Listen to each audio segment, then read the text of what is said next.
Bueno, este segundo texto por esta semana es de John Plum, o Plum, como se escribe Plum, de su libro La muerte del pasado, historiador británico. Muy interesante capítulo, porque de alguna manera nos va a ayudar a cerrar un poquito esto que estamos trabajando y nos va a introducir en una nueva temática que tiene que ver puntualmente con cómo se va a aprovechar el estado de los historiadores para legitimarse en el poder. En realidad, lo que hace este primer capítulo hace todo un recorrido histórico sobre la función de los historiadores en distintos momentos de la historia, ¿sí? Por supuesto, puntualizando en el caso europeo, ¿no? Desde ya. Bueno, en primera instancia, lo que hace es mencionar que lo que entendemos por historia data de tiempos muy recientes, que los que antes se ocupaban del pasado poco se molestaban en averiguar lo que en verdad había ocurrido, dice Plum, ¿no? Y arranca comentando desde los considerados, acá es entre comillas, ¿no? Podríamos decir, considerados los primeros historiadores, que tenemos que remontarnos a la antigüedad, ¿no? El caso de Tucídides, el caso de Tito Livio, el caso de Sumachien, ¿sí? Estamos hablando de Roma, estamos hablando de China. Comienza, ¿sí? Dando estos primeros ejemplos, inclusive hasta del mismo Heródoto, ¿no? Diciendo que hace muchos años, cuando vivían estas personas,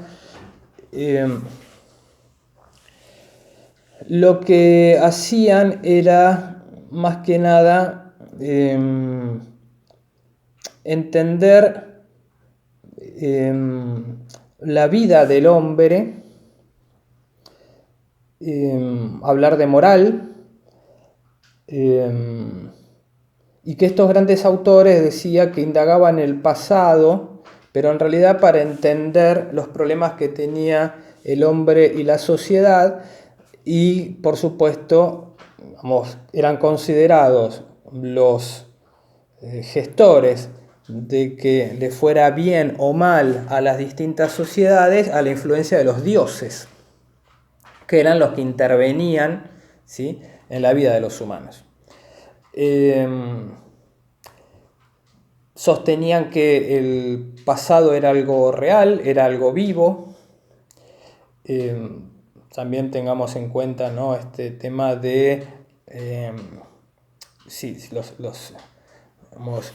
los dioses tenían tanta influencia en ese momento que, por supuesto, bueno, esto ya es sabido, ¿no?, que los cambios climáticos, ¿no?, lo que tenía que ver con tormentas, lo que tenía que ver sí, con cambios radicales, con rayos, ¿no?, bueno, todo lo que tuviera que ver con cambios de temperatura, con sequías, ¿no?, con inundaciones, todo tenía que ver, por supuesto, con la influencia de los dioses, ¿no?, para las personas de ese momento. Por eso decían que también ese pasado, dice Plum, que ese pasado era un pasado inclusive vivo, ¿no? Cuando habla de Sumachien, considera que menciona algo que van a hacer mucho los historiadores chinos durante siglos, que en realidad los chinos buscaban en anteriores historiadores y copiaban lo que estos habían escrito y agregaban, ¿sí?, nuevo material. Es decir, los historiadores chinos no han hecho, durante muchos años, no han hecho cambios, no han criticado a los historiadores anteriores, sino que, al contrario, se los ha respetado, se ha sostenido lo que ellos han escrito, ¿sí? Y lo que han hecho simplemente es agregar mayor cantidad de material, ¿sí? Cosa que en Occidente, y ni hablar acá, ¿no? En el caso argentino, ¿no? Es muy difícil de encontrar justamente historiadores que no critiquen a colegas, ¿no? Esto realmente digamos, es muy raro, ¿no? En general pasa lo contrario, ¿no? Pero bueno, evidentemente también tiene que ver con la cuestión, ¿no? de las personalidades, las características de cada una de las sociedades, ¿no? Bien. Bueno, una de las maneras que también encontraron, y acá vamos a empezar a notar que se mezcla un poco todo, otra de las maneras que encontraron los reyes o monarcas, ¿sí? En esos años, además de recurrir, ¿no? a un pasado, también tenían que obtener de su pueblo la obediencia. Y ese pasado entonces tenía que estar al servicio de ese monarca, ¿sí? Entonces considera Plum que este es uno de los motivos fundamentales por el cual nace la religión, ¿sí? La religión tiene como, siguiendo las palabras de Plum, tiene como función domesticar al tiempo, ¿sí? Porque Plum decía que para esa época el tiempo era insignificante y eran simplemente generaciones que se sucedían unas tras otras, ¿sí? Sin demasiados cambios. Entonces, bueno, ya el tiempo, al estar domesticado por la cuestión religiosa, la función que tienen los religiosos es fundamentalmente que las masas, ¿sí? Se resignen a que su vida es así, que su vida es sacrificada, y fundamentalmente el trabajo agrario, ¿sí? Y que bueno, ese ha sido el destino que le ha dado el ser superior, bueno, acá sea la religión que sea, en este caso hay bastantes coincidencias, ¿no? Pero si tomamos la religión cristiana y empezamos a hablar de religión católica y empezamos a hablar del comienzo de la Edad Media, estamos hablando de casi 1000 años en donde la Iglesia ha cumplido un rol fundamental en sostener que la función de las personas en la vida terrenal era básicamente de sufrimiento, ¿sí? Para después alcanzar, si se portaban bien en la tierra, en la vida terrenal, alcanzar el premio que es la vida espiritual, la vida en el cielo, ¿no? Bueno, entonces acá, decía, se empiezan a mezclar un poco las cosas porque estamos hablando de tiempo, estamos hablando de la función de los historiadores en ese momento y también ahora se agrega la cuestión religiosa, ¿sí? Que en algunos momentos de la historia, fundamentalmente en la Edad Media, va a superar inclusive a la historia va a quedar en un segundo plano, ¿sí? Porque van a empezar a surgir otras formas de perpetuarse también en ese pasado, ¿sí? Se va a empezar a escribir sobre vida de santos, biografías, anales, crónicas, y en la mayoría de los casos los que van a escribir van a ser fundamentalmente religiosos, es decir, el historiador o los historiadores, no digo que van a dejar de existir, pero van a ser de alguna manera eclipsados por los que ahora se encargan de escribir la historia, que son justamente los religiosos. Y obviamente van a escribir historias, digamos, relacionadas, ¿no?, con lo que saben que es justamente la religión. Y acá es donde considera Plum que comienza una decadencia en el pasado, ¿sí? Otra de las novedades que va a traer entre la Edad Media y ya casi el comienzo de la modernidad, ¿no?, por esos siglos, es la importancia del linaje, el linaje del pertenecer, de ser de una clase social alta. No todos lo eran, por supuesto. Se empiezan a legitimar las autoridades, se empiezan a legitimar las diferencias sociales, entonces muchos van a tratar de luchar de alguna manera para poder entrar dentro de esas clases que quieren tener los privilegios que no todos pueden tener. Entonces van a empezar a surgir dentro de lo que se escribe, por ejemplo, las genealogías, es decir, las historias de las familias, y después van a empezar a surgir la heráldica, ¿sí? Tiene que ver con los escudos, ¿no?, con los símbolos. Todo esto va a empezar a surgir en estos siglos, e inclusive se van a dar casos realmente increíbles, dice Plum, de familias que se han inventado una historia, se han inventado escudos, ¿sí? O han magnificado quizás la vida de algún familiar que vivió generaciones anteriores, los han puesto en lugares de héroes, que quizás no lo hayan sido, o los han valorado de más por el simple hecho de que a partir de ese momento estas familias se van a poder tener, ser conocidas, ser respetadas, tener un apellido, tener un escudo familiar, y de esa manera poder entrar dentro de ese círculo de privilegiados, ¿sí? Estamos hablando puntualmente de la nobleza, ¿sí? La nobleza medieval, ¿sí?, en Europa.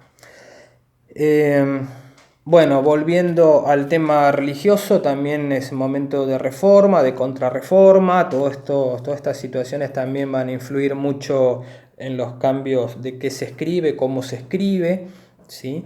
En este momento histórico también es la aparición o la invención, todavía dudosa si fue o no, en el caso, ¿no?, alemán de Gutenberg, de la imprenta, que por supuesto esto también va a servir para la difusión de obras, ¿sí? Fundamentalmente religiosas en un comienzo. Bueno, pero de a poquito esto va a empezar a cambiar. Y ya cuando entremos en la modernidad, vamos a ver que hay un cambio en donde el pasado va a tener, va a sufrir también un cambio. Es decir, ese pasado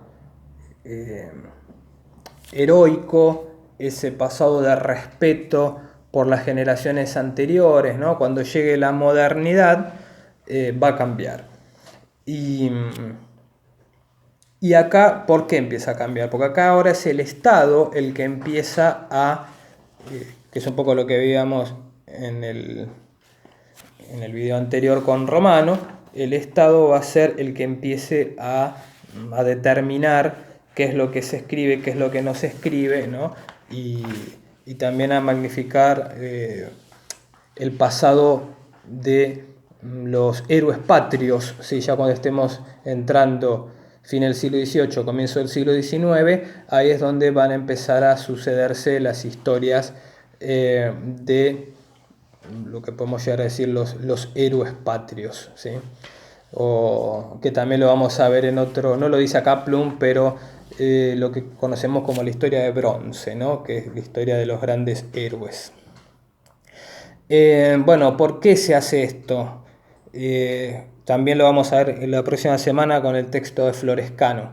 Cuando los estados, acá ya estamos hablando de, digamos, los que dirigen esos estados, estamos hablando de reyes, estamos hablando de presidentes, ¿sí? su país esté pasando por un momento malo, sea por una cuestión de crisis, sea por una guerra perdida, ¿sí?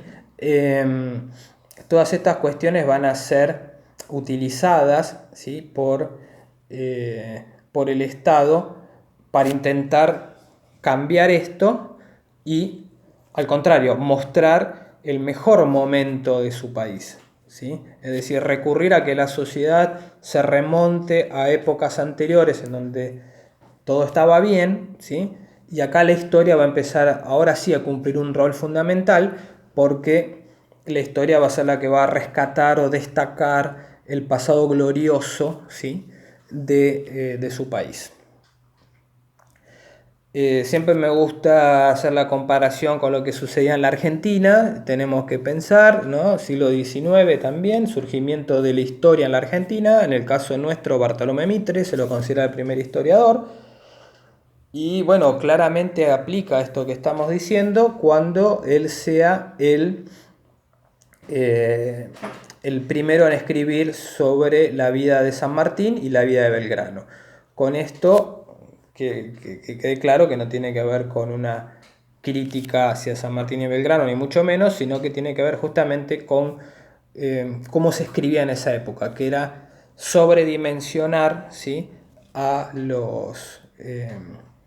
digamos, a los protagonistas en este caso de las independencias americanas, ¿no? Y sobrevalorar, ¿no? lo que hicieron, que ya de por sí fue muy importante, pero ponerlos justamente en este lugar, ¿no? de invencibles, de héroes, ¿no? Y hacer esto también un poco esta historia de buenos y malos, de quienes se pueden mencionar, de quienes no, ¿sí?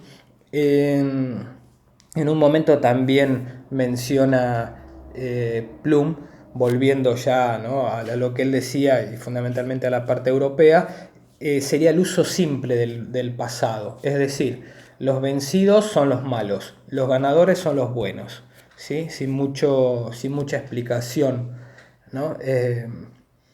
Digamos, ni mucho más que decir, ¿no? Pero ya entrando casi en el final del texto, ¿sí? de este capítulo, que es muy interesante para leerlo porque tiene una enorme cantidad de ejemplos para trabajar y para rever. En el siglo XX se va a producir un nuevo cambio en esta cuestión del pasado, y acá de alguna manera explica por qué se habla de la muerte del pasado. Porque ahora algunos historiadores, y mucho más aún algunos dirigentes políticos, ¿sí? Los que están al frente de un país, en algunos casos no van a poder tomar como ejemplo el pasado, ¿sí? Y él se pregunta, por ejemplo, o más que se pregunta, afirma, ¿qué ejemplo pueden tomar en Alemania, ¿sí? luego de haber vivido el nazismo de Hitler? ¿Qué ejemplo pueden tomar Estados Unidos, que siempre se había puesto en ese lugar, ¿no? de hacer la América, ¿no? del éxito, ¿no? como que Estados Unidos es la fuente digamos, de todos los triunfos y de vivir mejor, y de modelo a seguir de vida, cuando después te encontrás con la guerra de Vietnam, ¿no? y cuando se sabe cómo han tratado y cómo han maltratado, ¿no? a los vietnamitas. Es decir, en qué momento ese pasado, que se lo ha usado siempre, en distintas razones, en distintos momentos, por distintas razones y en distintos momentos, como ahora eso ya en la actualidad no es tan sencillo de tomar, ¿no? Esto ya casi en el final del capítulo. Y bueno, también insiste como Romano en la importancia de la escuela para la formación, ¿no? de las personas y de la influencia del Estado, y habla de un desvanecimiento de alguna manera del pasado. Empieza a comentar ya en la actualidad, ¿no? cómo ha cambiado inclusive todo desde que se produjo o la revolución científica, dice Plum, que antes los hombres y las mujeres se ganaban el pan, ¿no? con sus oficios. Eso ya ahora es muy difícil de que pueda continuar de generación en generación como era antes, ¿sí? El cambio en cuanto a que la juventud no sigue como antes digamos, lo que les enseñaban sus padres, ¿no? El cambio inclusive en las mujeres de la libertad de poder elegir, cuando antes era todo lo contrario, ¿no? Todas estas cuestiones hacen que el pasado ya se lo vea como algo anticuado, ¿sí? Dice como un repertorio de conceptos viejos, ¿no? Como fuera de moda, digamos, ¿no? Y esto de alguna manera es una explicación del título del libro, ¿no? Que justamente es la muerte del pasado. Bueno, de esta manera termina el capítulo 1, que sería el capítulo para leer. Y bueno, y en la próxima semana vamos a seguir analizando, reviendo este material, y vamos a agregar seguramente a Florescano, ¿sí? Que sigue profundizando cómo se utiliza el pasado, cómo utilizan los estados el pasado a su favor, y Pereira también, ¿no? Pereira, que también hace algo similar y hace una categorización de historias, ¿no? Desde el punto de vista estatal.